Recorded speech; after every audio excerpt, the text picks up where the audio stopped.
and welcome to the podcast. I'm David Maldo, the founder and CEO of Let's Do Video, where we talk about business communications and team productivity tools with, of course, a heavy focus on video conferencing.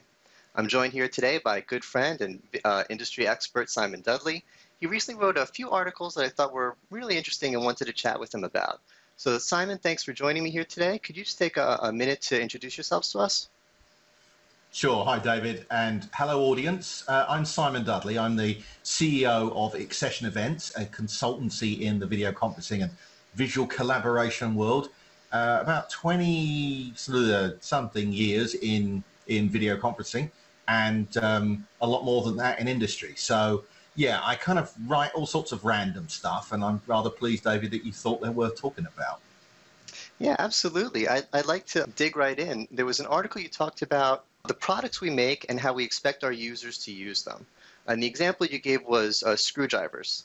You said we have flathead screwdrivers, and you can improve a flathead screwdriver, I actually have one here, by turning it into a Phillips screwdriver, which grabs the screw better and does a better job. So you'd think people would want to sell these to their customers. But what if they're using their flathead screwdrivers to open up paint cans? Then this won't help them very much. I love when vendors listen to their users, and this is the ultimate story in my mind. When Kleenex was first invented, it was sold as a makeup application and removal tool. They were going to send them out to Hollywood. If it's good enough for Marilyn Monroe's makeup, it's good enough for you. And they soon got feedback from the users saying they were using them as disposable handkerchiefs. In those days, you would sneeze into your cloth handkerchief and put it in your pocket, and that's not really very sanitary. So the Kleenex company could have reacted to this by saying, they're doing what with our product? No, we have to educate them. This is a makeup tool.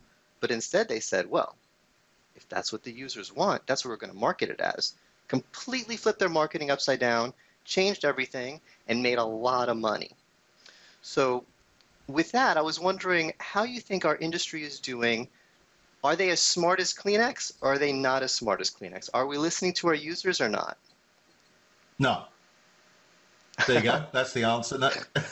But to elaborate on that, I think we're not, because our industry has got obsessed with the wrong set of criteria. I know we're going to talk about one specifically later, but this whole industry has been obsessed with the quality of the image for the last 10, 12, 14 years. I was probably part of that from one of my previous incarnations. I helped bring the world's first high-definition system to the world. And it was great, but it actually isn't, when you look back at it, what customers really wanted. They wanted a technology that was ubiquitous and easy to use. And if it was great quality, well, that's great, and we'll take it. But that wasn't the criteria that was holding up the industry. And I do wonder if the industry has got too obsessed with kind of making decisions along the wrong set of criteria. Users really just want to be able to do video all the time from anywhere, easily. That's the answer. Not great quality for a few people. I agree. When I first came into this industry, I was at Wainhouse Research, and what I was hearing from users was, okay, you beat us over the head with this enough. We get it. We get the ROI of video conferencing. It helps with productivity, higher engagement, better impact. We should be using it. We understand that. Make it easier, make it more affordable, and make it more flexible, and we'll use it more. It's too expensive and it's too hard. And the industry responded by saying, I know what we'll do. We'll sell $250,000 telepresence solutions that are incredibly complicated, incredibly hard to use, incredibly expensive, and that'll fix everything. And I said, what am I missing here? They definitely got an F on that one. They did, except that actually one could argue that a white glove service isn't complicated, not for the users, because they walk in the room and there's Tokyo or LA or London or wherever it is they're going to call, because they haven't had to do anything. You see, if I've got a white glove process, I don't need to know how it all works. It's irrelevant to me. It's a box of warm tapioca. In fact, technically it's all smoke, because it stops working when the smoke escapes. So in that sense, telepresence kind of solved one of the problems. But the problem with that was it solved the problem for a tiny, tiny minority of the overall potential, even existing market at that time. And actually, if you'd gone back 10 years earlier to say the heydays of VTEL and PictureTel, those products really were telepresence in all but name, in the sense that they were huge and monolithic and two sets of small groups of people in two locations got to talk to each other. Sounds a lot like telepresence to me. Now, the quality was poor, but it didn't really matter. But it was white label, and someone came in and dialed all the calls for you. But it didn't scale. As a customer of mine said to someone who came and showed him telepresence when it first came out, he said, so just to confirm, you're taking a niche and then you're building a niche product of a niche product, and then you're taking the niche of that. How many are you likely to sell? 10 or 12? And they laughed at him and said, oh, no, we're going to sell millions of them. And of course, nobody did. You know, I will give our industry a little bit more credit. Lately, I think we've gotten better. I think we're starting to listen. I think previously it was, this is the magic technology. If you don't use it, you're dumb. It's the customer's fault. And now we've been listening, and the customers are saying, we don't want to go to the meeting room to use video. We want it in our huddle rooms. So our industry couldn't be jumping on that bandwagon any faster. Everyone's huddle room, huddle room, huddle room. We do huddle rooms. And I think that's not, it's not the product leading the use. It's the product following the use. Well, I agree entirely with that. The other thing to consider is that video conferencing has, until quite recently, been a monolithic solution installed by a higher power, typically some CIO or IT manager level person, made the monolithic decision, we will put X manufacturer's technology into our organization, and we will use it primarily to talk to ourselves. And in fact, most people never even considered how the technology would be used in their supply chain. They thought about how they would connect their London and New York offices together, or their King of Prussia and Philadelphia offices together, because that's the sort of Fortune 500 type organizations that bought the technology. Now, I think people are realizing that actually it's bubbling up from the users. The users are saying, well, I use FaceTime or Google Hangouts or Skype to talk to my kids, and then you expect me to sit in a 2-hour audio conference for the day? No, I don't think so. I'll use video. And so what's happening is that the users are simply installing the technology that they want to on a case-by-case basis. And the IT department are kind of scrabbling to keep up with the demands of those people. And as a result, I think it's becoming much more organic. So the industry has worked that out. And the cloud players particularly have really jumped on that bandwagon. Yeah, I agree completely. And I think a great example of that is the Slack phenomenon. When Slack first came out, this isn't a business tool. No one's going to let it in the enterprise. Well, guess what? We had no choice. The users started using it because they liked it, and it was up to the IT people to say, okay, we can't lock it out. We have to support it. And again, to give the video conferencing industry a little credit, they were very quick to jump on and say, oh, we integrate with Slack. Everyone integrates with Slack now. We can get video right out of Slack. Well, I agree. I think I'd be less generous than you. Elements of the video conferencing market have jumped on things like Slack and other products out there in that arena. Many haven't, but some have. And kudos to the ones who have, and whatever, rocks at the ones who haven't yet. Now, on to the second article, and we sort of touched upon this. It relates to the topic of the first article, is quality. You had an article about how quality isn't as important as we thought it was. And I've agreed with this for a long time. Again, going back to when I first entered the industry, video, the highest resolution was 480p. And my feeling at the time was, it's better than broadcast television. If I'm looking at whoever's on the news and that's how good he looks, I don't need to look any better than that in a video meeting. And then Life Size came out with 720p, and my first thought was, no one's asking for this. Why? Now, it turns out it was great for the industry because it was amazing in demos, and it blew everyone's mind, and it got people a lot more interested in video conferencing. But now no one talks about resolution anymore. They just care if the meeting started on time, and if the call didn't drop, and if it worked. Is reliability the new quality? Yeah, it's an interesting point, right? If you can look at them as 3 dimensions on a graph, if one dimension's quality, another dimension is ease of use, and another dimension is scalability, you could have a fourth, but that's hard to imagine, which would be reliability. They're all important, but they're all independent from each other. It can be low quality and reliable. It could, in theory, be high quality and reliable. It could be easy to use and none of those things, or easy to use and all of those things. I think that what we as an industry did, and I know because I was right at the coalface as to why we did that, was it needed reinventing. Video conferencing in 2004 was below the quality in which it was a usable technology. It was, technically, it wasn't 480p, actually. It was CIF in those days, CIF or SIF, depending on which side of the Atlantic you were on. And we were 352 by 288 pixels. And it's disturbing that 16 years later, I still remember those two numbers. But that quality was, I would argue, too low a quality to be useful. I would argue that any one of these criteria, it's not a case of 0 to 100, where 100 is perfect and 0 is nothing. You've got to be above 0 in all of them, but you don't have to be 100 at all of them or any of them for it to be a useful technology. So what I mean by that is, for example, let me give you an example. I, as an Englishman, grew up watching PAL television quality, European quality television in the UK, came to America, watched television in America and went, how can you people watch this? I mean, it was so blurred. The quality of the color was so poor, particularly in the 70s. I mean, good grief, everyone was different shades of green most of the time. And it was an appalling experience, but everyone here just went, yeah, it's fine, and I'm used to it. And so what happens is, if it can go above a level in which it's acceptable, then I think that other things become important. If you take it to the other extreme, you can have it so good that it becomes irrelevant. And a perfect example of that would be Blu-ray versus Netflix. So Netflix will tell you, it sends you a high definition image. It sends you a high definition image at about 3.5 megabits a second. If you get a Blu-ray DVD, it's anywhere between 25 and 45 megabits a second. So obviously Blu-ray discs are going to sell better than Netflix are because they're much better quality. Oh, hang on.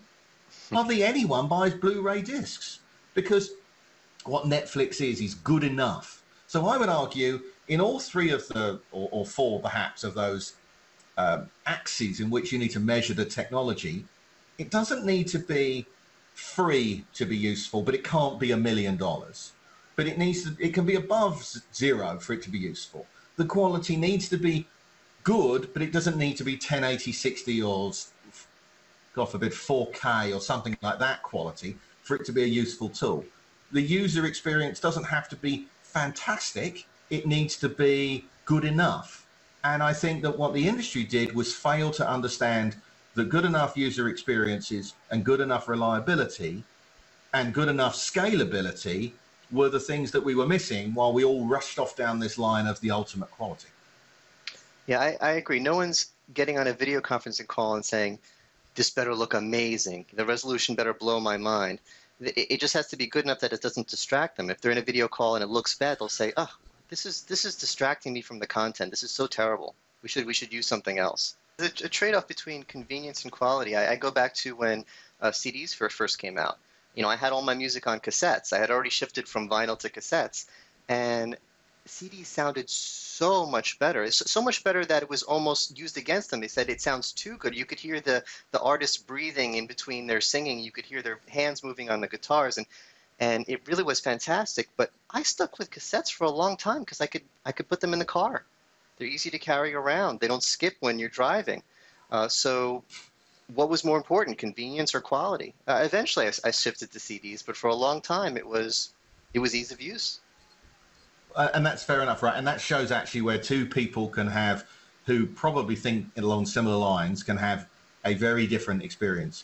The day after I heard CD, I'm like, everything must be CD. I mean, I hated cassettes with a passion. And so what happens is that there is a bar of quality, a bar of ease of use, a bar of price, a bar of reliability, and it's different for each person.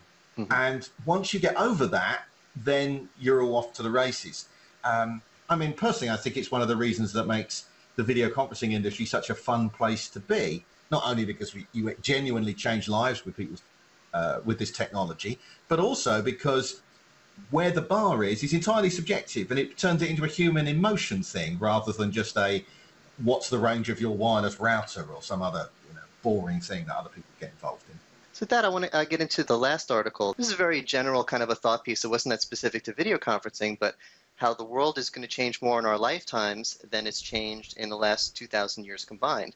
And it's true for a lot of things. I think of how quickly things are changing. You know, when I was a kid, there were technologies that had been around for 80, 100 years, And when they were replaced, I expected the replacement to last 80, 100 years, but they didn't. And one example, again, going to music, vinyl records. My first music was vinyl. And when that got replaced by cassettes, I'm like, oh, well, this is the new thing. We're going to have cassettes for 80 to 100 years. 10 years later, we had CDs. Things are getting replaced quicker, and we're getting used to things changing quicker.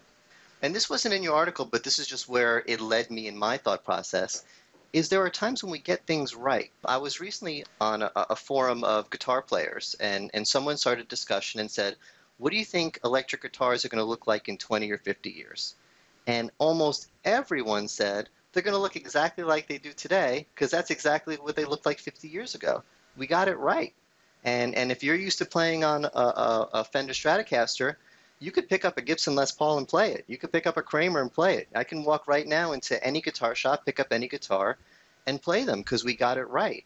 And that led me to thinking about video conferencing, and I feel like we're still at the infancy.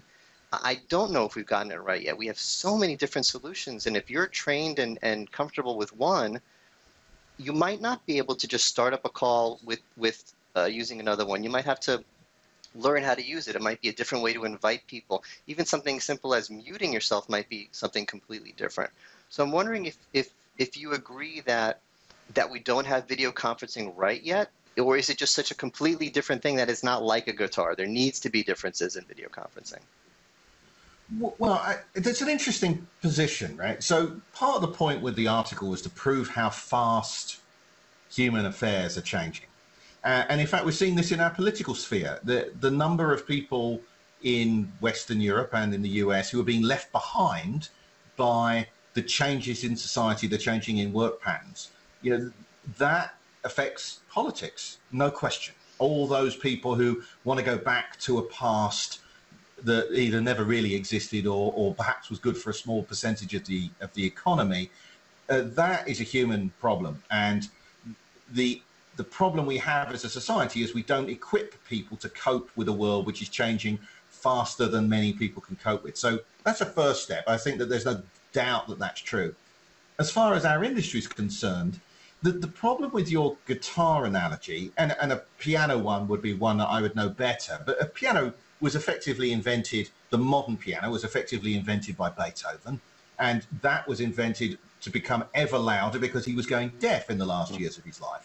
And we now have, as soon as it was loud enough that Beethoven can hear it, it became an orchestral instrument. And you could argue that the piano hasn't changed for 200 years, a bit over 220 years now. But effectively it has. What it's done is become the Moog or the synthesizer or some other instrument. So your guitar may or may not be called a guitar in 20 years, and ones like the ones you play now will exist, I'm certain of it. But there may be some other thing that comes out that was a development of that. So in the same way, in our industry, I suspect that we're in a position where one of the things I think that's a problem is that all the manufacturers, or many of them, are looking for the ultimate user interface, as if there's such a thing. There isn't such a thing. It's like driving a car. Driving a car is the instrument set up as it is today, with the handbrake and the gear change and all, and the pedals where they are and the steering wheel. Is that the ideal scenario? Probably not. There's probably lots of evidence to suggest that you could do other things with all the controls. Well, if that were the case, why don't they do it? Well, they don't do it because familiarity becomes more important than, quote, intuitiveness. I remember once bumping into a man who drove I was at an old croc run. He was driving one of those big green Bentleys from the 1930s, the big blower Bentleys. And I said, what's it like? He said, it's a 140 mile an hour bus and the clutch and the accelerator are swapped round. And he says, that gets pretty scary. And he says, because Bentley felt at the time it was a better way of doing it. And I think our industry has got all these people who are obsessed with, we've got a fantastic user interface and ours is the right answer, when frankly, Microsoft or Apple have probably already invented the best, and I use parentheses here, user interface in the grounds that you're either a Windows user or you're a Mac user. And if you use one of those two things, you know how the product works. You don't need any lessons. And I do wonder if all this fancy user interface that these products, particularly the room-based products, put in today is frankly not worth it because the users are familiar with desktop applications. They're not afraid of them. Yeah, sometimes familiarity is more important than the ideal solution. A great example is the common keyboard. The QWERTY keyboard, it's not designed well. The keys that are the most commonly used are not under your most common fingers. And I've seen designs for more efficient keyboards, and they are more efficient. When people are trained on them, they can type much faster than they can on a QWERTY keyboard. And these have been out for decades, but no one's buying them because we're familiar with it and it works. I can type fast on it.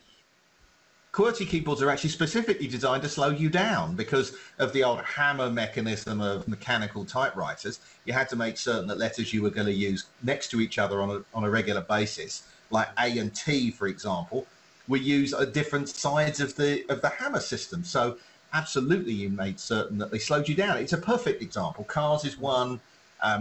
I'm sure that my car is almost entirely electronic now. There's no mechanical feedback. My early cars, 30-something years ago, they were mechanical. So they had to have steering wheels like they do and handbrakes like they do and gear changes like they do. But now it's all switches. You could run the buttons in any manner you wanted to. You could easily make any modern car, for example, a hands-only control. Would that be useful to significant swathes of the population? Yes. If you made a car that was hands-only control, or even the other way around, feet-only control, would anyone buy it? No, on your Nelly would they buy it, because it's far too scary. No one wants to relearn to drive, or to play a Stratocaster, or to play a piano, or to type a keyboard. Exactly. But the problem you do suffer from, if you think, right, well, therefore we'll solidify on a single answer, then you've got to be careful of that as well, because the ultimate of that is the telephone. The telephone hasn't changed in any meaningful way since the handset telephone came out in the 1940s, I think it was, maybe earlier, 30s, must have been the 30s. And in fact, it was 1927, I've just remembered. And so that type of the candlestick type phone and with no numbers on it, you called the operator. Well, that was a use case scenario for 30 years. And then the numbered phone is the use case scenario until now. And people go, oh, well, the phone's fine. No, but actually it's a terrible technology in many respects. It's standardization and therefore easy ubiquity, that's true. But the audio quality is absolutely awful. Yeah. The ability to scale it out to a global basis is appalling. I mean, Americans don't even think about this. You have to dial an international number. You have to dial one. Often, you used to have to dial one to make a call across the country. Why would you do that? It's not an international call. But people don't even think about it in those terms. I love the way that the telephone exchanges today, if you dial a number from your phone and it's a local, but you put in the area code, it will tell you, you didn't need to put that code in. Well, if this thing was so bright that it knew I didn't need to put it in, why didn't it just dial the number for me? Right? But none of these, so all the innovation in telephony has gone.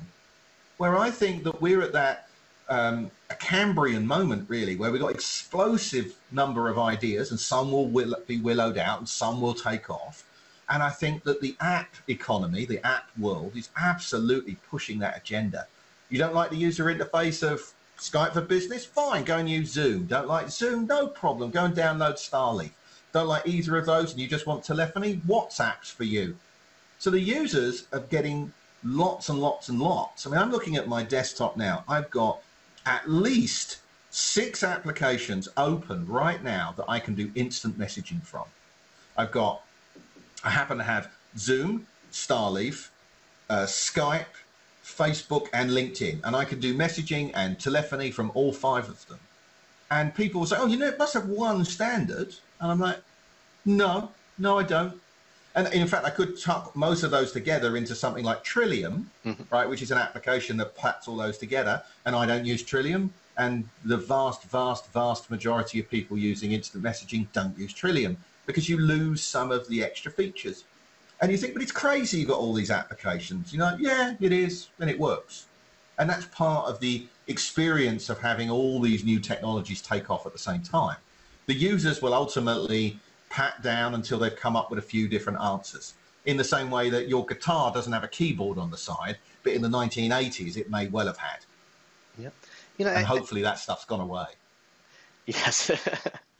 Yeah, I feel like it's a trade-off. On the one hand, I love the fact that we have so many options for messaging apps and for video apps. I love the fact that Zoom and Starleaf and BlueJeans and everything are all very different from each other. So someone could say, oh, I prefer this one because it works with my workflow. I like to work this way and it supports that.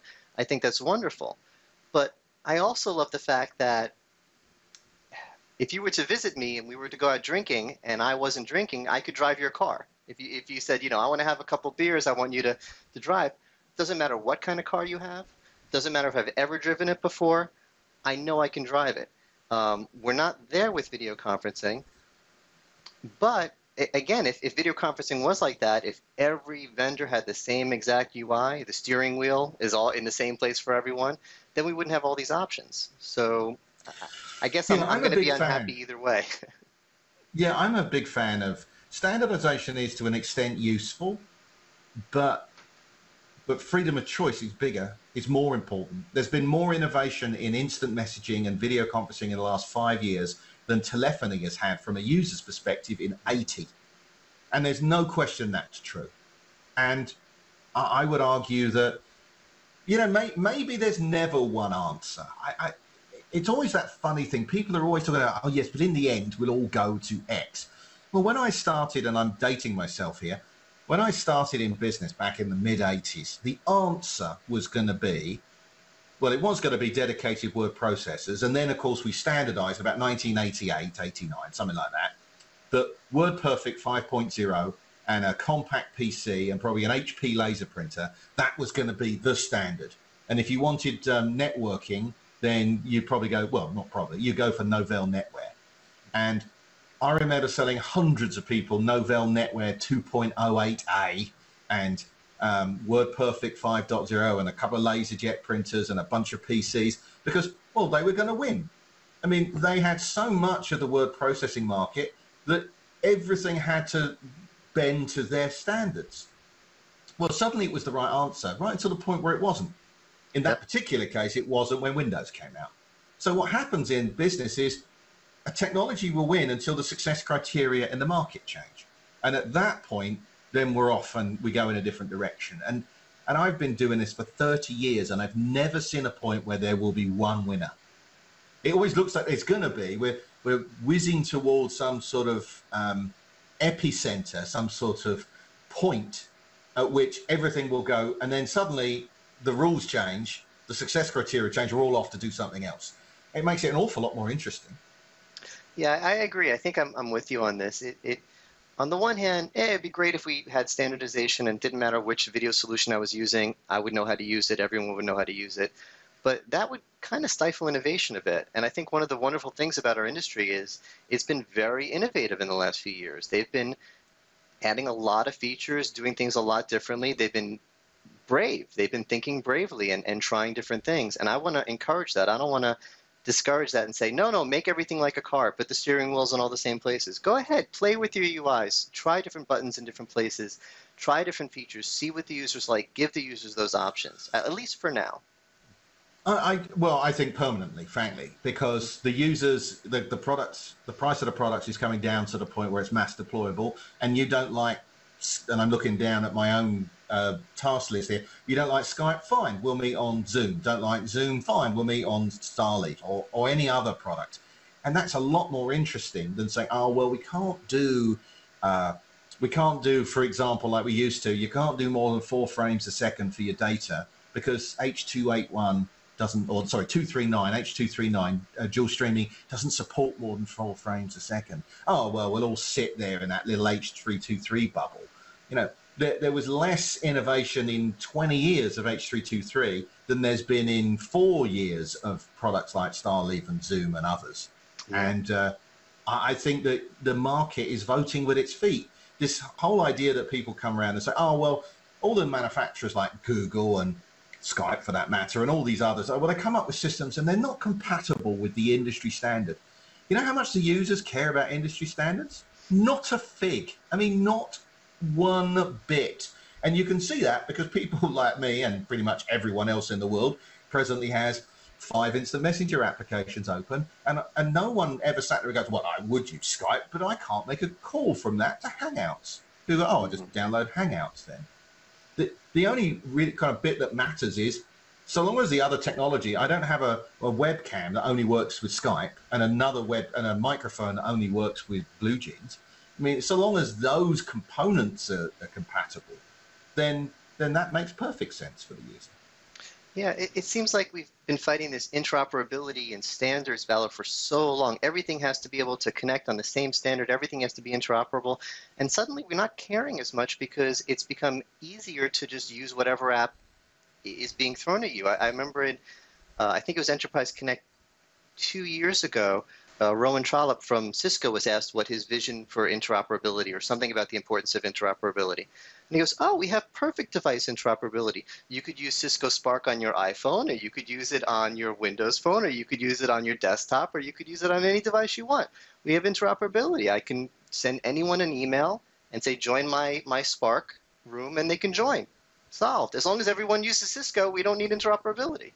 And it got a big laugh, but it's kind of true. If I can send you an invite to a Starleaf meeting or a BlueJeans meeting or a Zoom meeting or anything else, and you could just click a link and join, I don't have to be interoperable with what you have.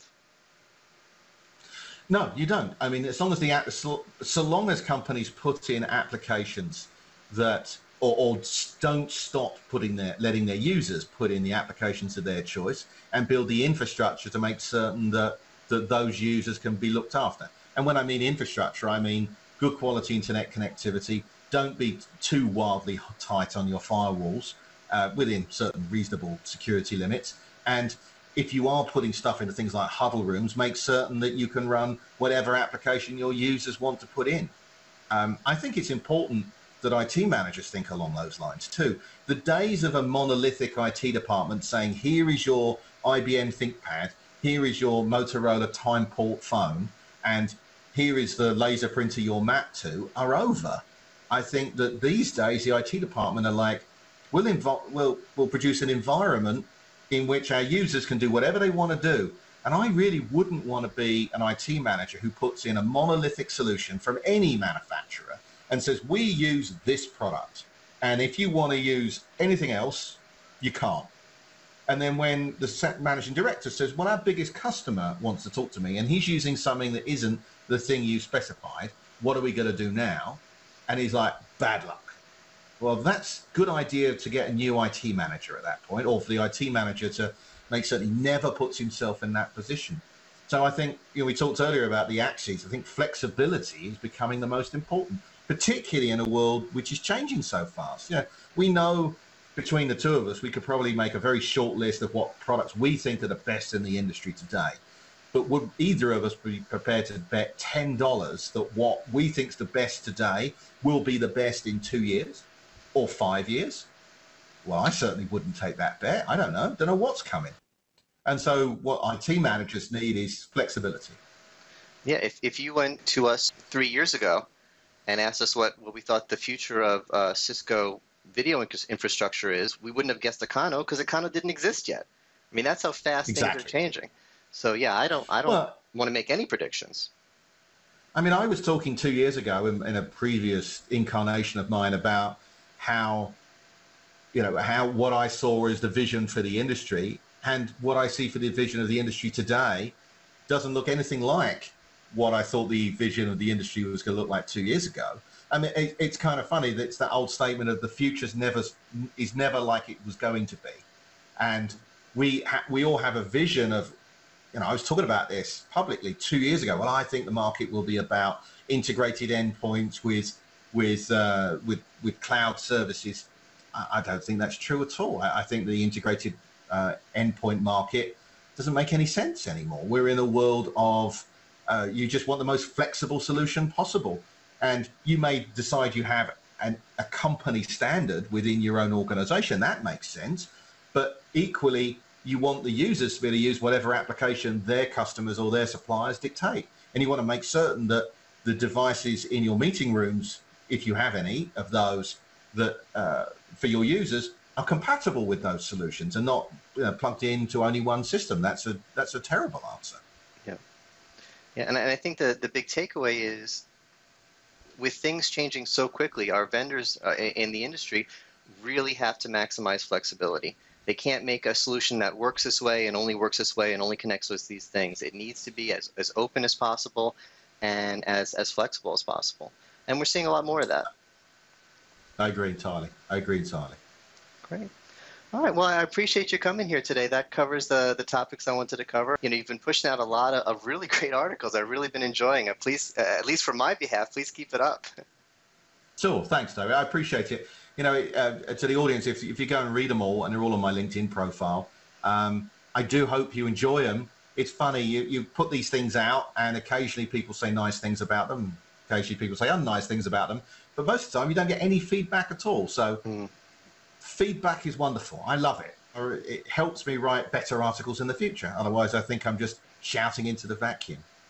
Yeah, I agree completely. And if anyone listening has any feedback on this conversation, be sure to hit us up on LinkedIn or in the comment fields when I post this on Let's Do Video and let us know what you think.